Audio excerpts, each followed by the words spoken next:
कहानी की शुरुआत होती है एक पोस्टमैन के साथ। एक पोस्टमैन जंगल के बीचों बीच एक पुराने से घर में लेटर देने के लिए जा रहा है। वो उस घर में पहुंचता है, दरवाजे को नॉक करता है, नॉक नॉक, लेकिन कोई दरवाजा खोल ही नहीं रहा। इस घर के अंदर एक औरत है जो कि बहुत परेशान है और उसके घर में उसके 2 ट्विंस बेटों की फोटो लगी हुई है। ये औरत नॉक को सुन रही है लेकिन दरवाजा खोल नहीं रही। क्यों? पोस्टमैन भी परेशान हो जाता है कि दरवाजा कोई क्यों नहीं खोल रहा। तभी उसे घर के पीछे से आवाज आती है। ऐसा लगता है कि बेसमेंट के अंदर कोई फंसा हुआ है। वो वहां जाता है, बेसमेंट के दरवाजे को हटाता है, उसे अंदर एक साया दिखता है। उसे लगता है कि शायद यहाँ पर कोई फंस चुका है, शायद इस घर में किसी को टॉर्चर किया जा रहा है। वो अपना हाथ अंदर बढ़ाता है, कहता है मेरा हाथ पकड़ो, बाहर की तरफ आओ, लेकिन वो साया उस तक पहुंच ही नहीं पा रहा। तब पोस्टमैन ये फैसला करता है कि वो मदद बुला के लाएगा, लेकिन वो बेचारा जैसे ही खड़ा होता है वो अंदर का साया उसे खींचते हुए बेसमेंट की तरफ ले जाता है। और फिर उस घर से आवाज आती है पोस्टमैन के चिल्लाने की। कौन था ये साया? क्या हो रहा था इस घर में? आपको भी जानना है ना? तो बने रहिए कहानी के साथ। 30 साल बीत जाते हैं और अब कहानी हमें एक समर कैंप की तरफ लेके गई है। इस समर कैंप को इसलिए बनाया गया था कि यहाँ पर वैसे लोग आए जो कि मोबाइल फोन से, टेक्नोलॉजी से, गेम से एडिक्टेड हो चुके हैं और नेचर से दूर। तो यहाँ पर आके वो नेचर से जुड़ेंगे और अपनी मोबाइल फोन यूज करने की आदत को छोड़ सकते हैं। काफी सारे फैमिली अपने बच्चों को, अपने परिवार को यहाँ पर भेजती थी ताकि उनके बच्चे मोबाइल की दुनिया से भी बाहर निकले। और इसी समर कैंप में आई थी इस मूवी की लीड कैरेक्टर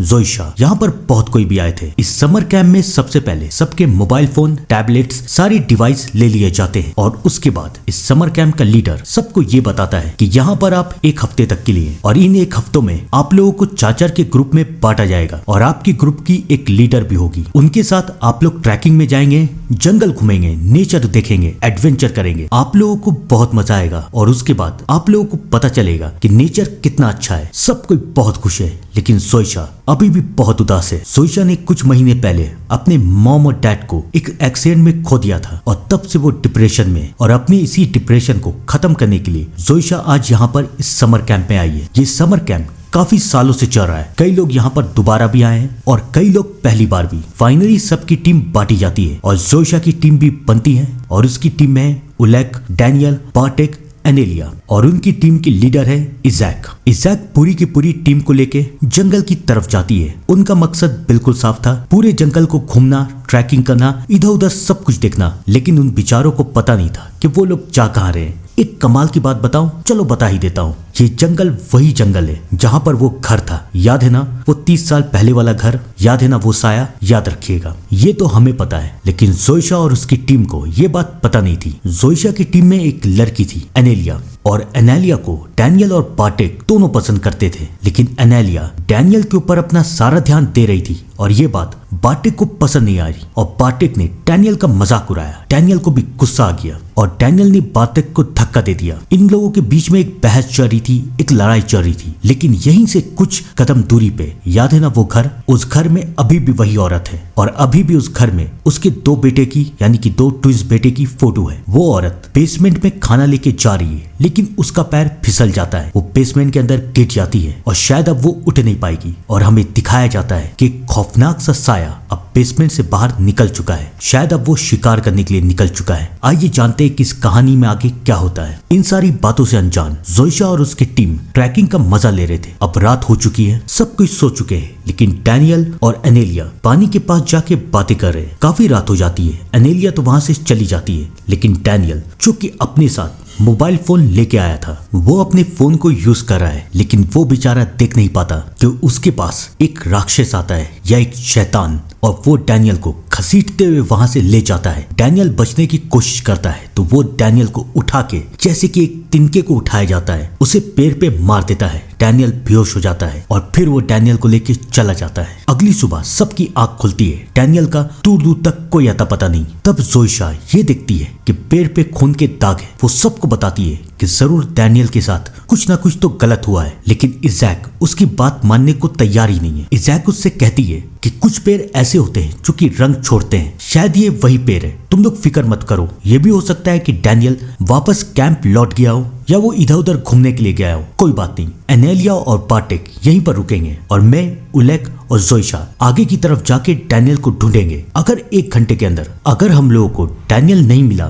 तो हम लोग वापस कैंप की तरफ चले जाएंगे। सब कोई इजाक की बात मान जाते हैं। उन बेचारों के पास दूसरा और क्या ही रास्ता था। अब इजाक, उलेक और जोइशा जंगल की तरफ जा रहे हैं और डैनियल और अनीला वहीं पर बैठ के इंतजार कर रहे हैं। वो तीनों जंगल की तरफ बढ़ते रहते हैं, लेकिन डैनियल का दूर दूर तक कोई नामो निशान नहीं है। उलेक को बहुत डर लग रहा है। वो अपनी टीम को समझाता है कि हमें आगे नहीं जाना चाहिए, हमें वापस कैंप जाना चाहिए, लेकिन इज़ैक उलेक की बात सुन ही नहीं रही। और उसके बाद वो लोग उसी घर में पहुंचते हैं। याद है ना ये घर, भूले तो नहीं। और फिर इज़ैक अंदर की तरफ चली जाती है। उलेक उसे रोकने की कोशिश करता है, लेकिन इज़ैक और जोइशा उसकी बात सुनती नहीं है। वो तीनों घर के अंदर की तरफ जाते हैं। अंदर उन्हें बदबू आ रही है। ऐसा लग रहा है जैसे यहाँ पर एक नहीं बल्कि कई मौतें हुई है और ये बदबू बेसमेंट के अंदर से आ रही है। वो तीनों बेसमेंट के अंदर जाते हैं और उसके बाद उन्हें वहां पर एक नहीं, दो नहीं, बल्कि कई इंसान और जानवर की डेड बॉडी दिखती है। इज़ैक और जोइशा दोनों डर जाते हैं और उलेक ये दिखता है कि एक साया धीरे धीरे बेसमेंट की तरफ आ रहा है। वो तीनों बेसमेंट के अंदर छुप जाते हैं, लेकिन अब छुपने से क्या होगा।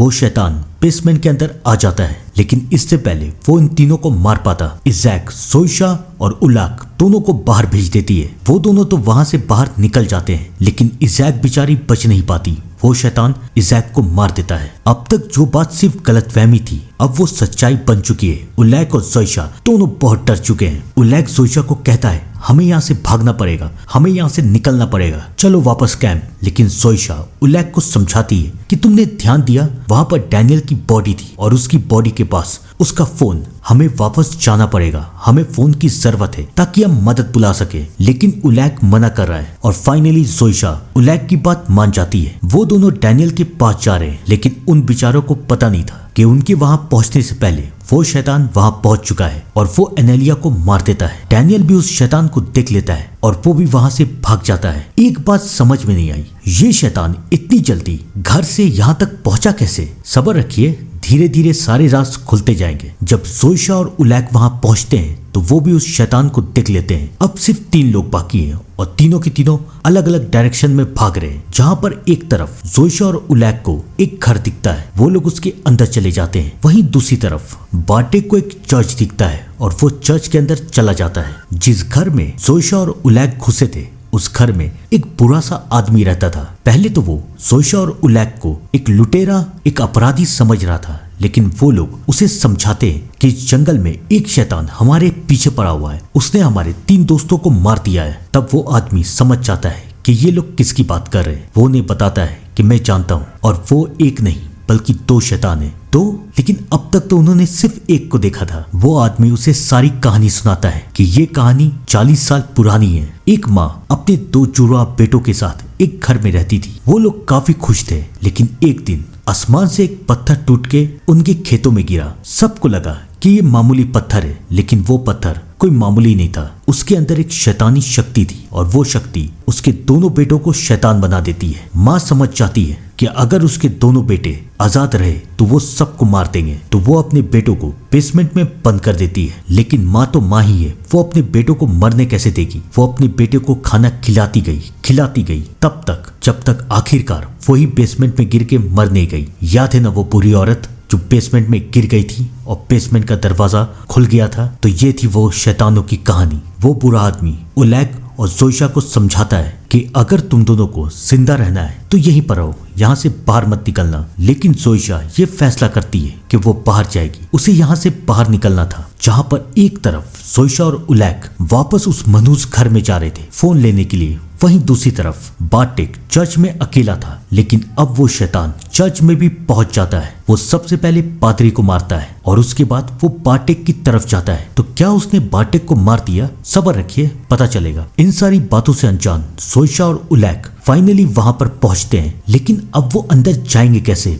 बेसमेंट में तो वो शैतान है। तब उलेक ये कहता है कि मैं दरवाजे पे जाके आवाज करता हूँ, वो शैतान मेरे पीछे आएगा और तुम नीचे जाके फोन को ले लेना। जोइशा मान जाती है। उलेक वैसे ही करता है और जब वो शैतान बेसमेंट से बाहर निकलता है तो जोइशा नीचे की तरफ चली जाती है। वो फोन तो उठाती है, लेकिन बेचारी ये भूल गई थी कि यहाँ पर एक नहीं बल्कि 2 शैतान रहते हैं। उनमें से एक शैतान सोइशा को पकड़ लेता है। उल्लेख सोइशा को बचाने की बहुत कोशिश करता है, लेकिन वो शैतान उल्लेख के पेट में भी चाकू घुसा देता है और सोइशा को बेहोश कर देता है। जब सोइशा की आंख खुलती है तो उसके हाथ पैर बंधे हुए हैं और उल्लेख मरने वाला है। और उन दोनों शैतानों का क्या, इतना खाना खा के दोनों के दोनों सो जाते हैं। उल्लेख भी मर जाता है, लेकिन सोइशा किसी तरह से अपनी जंजीरों को खोल देती है। लेकिन अब वो भागेगी नहीं, उसे बदला लेना है। वो उन शैतानों का खंजर उठाती है, ऊपर की तरफ जाती है। एक शैतान अभी भी सो रहा है। सोइशा उस शैतान को जाके मार देती है और उसके बाद वो वहां से भागती है जंगल की तरफ। 1 मिनट रुकिए, आप बार्टिक को तो भूले नहीं है ना?